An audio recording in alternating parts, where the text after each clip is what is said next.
Arlene Foster has been awarded £125,000 in damages after a defamatory tweet by the TV presenter Dr Christian Jessen. Dr Jessen tweeted an unfounded allegation that Mrs Foster had been having an extramarital affair.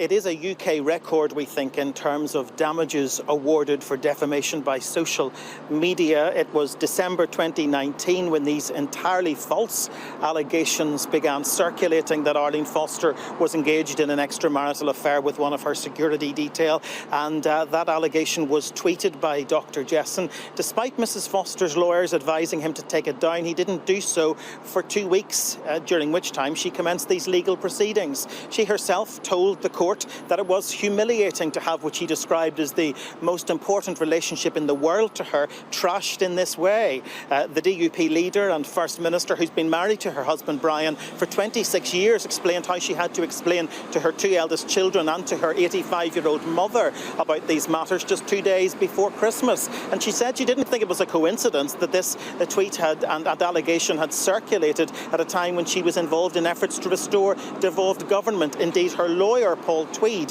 has described this as a very significant moment indeed for women in public life. Dr Jessen has been offered every opportunity to do the right thing in this regard from the outset, but he has pointedly failed to do so.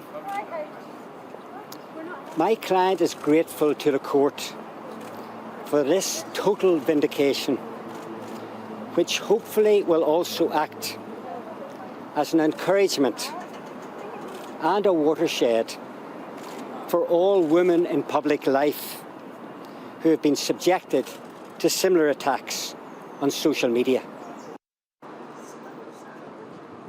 In launching his own defence at a very late stage, Dr Jessen said he was surprised to learn that the legal action had reached an advanced stage. He said he had withdrawn from public life, gone to live with his parents because he was suffering from mental illness. But the judge said there was no medical evidence of any nature to substantiate that claim, and he described Dr Jessen's claims of living with his parents and therefore not receiving the necessary legal documents as unsatisfactory and unconvincing. The judge described this as a highly libellous and grossly defamatory tweet before proceeding to award the damages he has. £125,000, some consolation and vindication perhaps for Mrs Foster on the very day she formally steps down as the leader of the Democratic Unionist Party.